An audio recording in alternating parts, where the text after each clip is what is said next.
আমরা যদি playing style change করতাম, হ্যাঁ, তো সেখানে হয়তো আমরা হয়তো গোল কম খেতাম, হ্যাঁ, বাট আমরা যদি খেলার সাহসিকতা সেটা তো হারিয়ে ফেলতাম। যদিও কিছু অঘোষণের ছিল, আমরা এই মেয়ের দলটা তো আসলে যদি প্রিপারেশনের জায়গাটা দেখেন, আমরা তো আসলে গুড এনাফ প্রিপারেশন নিয়েও যেতে পারিনি। এবং আমাদের এই টুর্নামেন্টে কিন্তু বড় চ্যালেঞ্জ ছিল উজবেকিস্তানকে আমরা হারাবো, হ্যাঁ, আমরা টার্গেট করে গিয়েছি এবং সেটা কিন্তু পসিবল। যেটা আপনি বলছিলেন, ব্রিটিশ কোচ পিটার বাটলার সবসময় রিস্ক নিতে খুবই দারুণ একটা দক্ষতা সে দেখায়।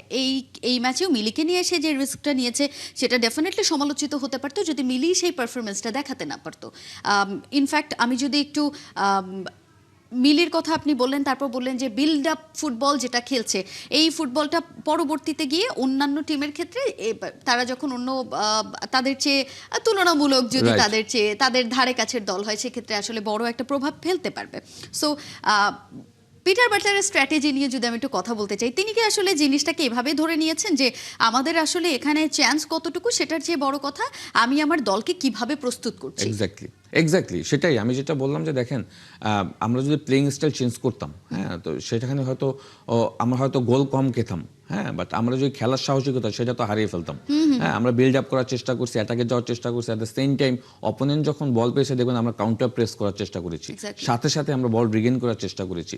যদিও কিছু অঘোষণের ছিল, আমরা এই মেয়ের দলটা তো আসলে যদি প্রিপারেশনের জায়গাটা দেখেন, আমরা তো আসলে গুড এনাফ প্রিপারেশন নিয়েও যেতে পারিনি। হ্যাঁ, নর্থ কোরিয়া বা চায়না টাইপের কোনো টিমের মতো দেশের সাথে ম্যাচ খেলে যেতে পারি না। তো আমাদের এক্সপিরিয়েন্স তো আসলে এই দুইটা ম্যাচ থেকেই গ্যাদার হচ্ছে। তো সেইখান থেকে আমি বলবো যে মেয়েদের প্লেইং স্টাইল যেটা দিচ্ছে পিটার বাটলার, এটা অনেক সাহসিকতার ব্যাপার। হ্যাঁ, এখানে পিটারের জায়গায় অন্য কোনো কোচ হলে হয়তো অন্য সিস্টেম অফ প্লেতে খেলতো। এবং দেখেন আমরা সাডেনলি চায়না থেকে 3 সেন্টার ব্যাগ নিয়ে খেলার চেষ্টা করেছি এবং 3 সেন্টার ব্যাগে যদি আপনার নবীরন, তারপর আফাইদা, হ্যাঁ, কিচ্ছুকি মারমা, এরা যেভাবে আসলে ওই জায়গাগুলিকে এত সুন্দর হ্যান্ডেল করেছে, আমি বলবো যে এইটাই তো আসলে হওয়া উচিত। এবং ইন ফিউচার আমি যে আপনার যেটা বললাম যে এই প্লেইং স্টাইলটাই দেখবেন একসময় আমাদের মেয়েরা যখন একদম রপ্ত মুখস্থ হয়ে যাবে, তখন অপোনেন্ট কিন্তু যত স্ট্রং দলই থাকুক না কেন, আমাদের মেয়েরা কিন্তু খুব ভালো করবে। হ্যাঁ, কারণ অপোনেন্ট যখন অনেক স্ট্রং থাকে, তার সাথেই যখন আপনি বিল্ড আপ করার চেষ্টা করছেন, তখন তো আসলে আপনার প্লেইং স্টাইলটা, দ্যাট মিন্স আপনি ওইটাকেই কিন্তু আপনি অলরেডি টেস্ট এক্সামটা ওখানে দিয়ে ফেলছে। উজবেকিস্তান ম্যাচ যেটা বলছিলাম যে ডু অর ডাই ম্যাচ বাংলাদেশের জন্য, বাঁচা মরার ম্যাচ একেবারে, সেখানে বাংলাদেশকে আপনি আসলে কি পরামর্শ দিয়ে রাখতে চান? দেখেন, উজবেকিস্তানের খেলা আমি দেখেছি নর্থ কোরিয়ার সাথে। উজবেকিস্তানও কিন্তু আমরা ধরে নিয়েছিলাম যে আমাদের সমমানের দলই, হ্যাঁ, এখন আমি বলছি, বাট উজবেকিস্তানের খেলাটাও কিন্তু খুব সুন্দর।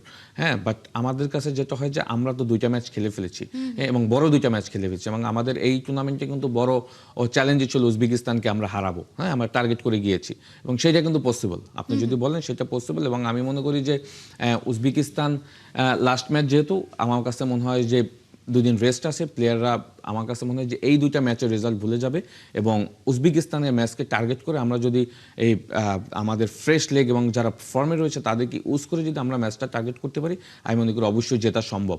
কারণ উজবেকিস্তানে কিন্তু আর একটা ম্যাচ রয়েছে, সুতরাং উজবেকিস্তানও কিন্তু যে ভালো অবস্থায় আছে তা কিন্তু না। সুতরাং আমি মনে করি উজবেকিস্তানের ম্যাচ জিতলেও কিন্তু আপনার ক্যালকুলেশন ইকুয়েশন কিন্তু অনেক বদলে যাওয়ার চান্স রয়েছে এবং আপনি ইন ফিউচার আপনাকে অনেক খেলার সুযোগ আপনার সামনে আসবে। সুতরাং আমি মনে করি উজবেকিস্তানকে হারানোর মতো দল আমাদের দল, বাট আমাদেরকে এখন মেন্টালি প্রিপারেশন নিতে হবে, যেহেতু আমরা এই ম্যাচটা 5 গোলে হেরে গিয়েছি।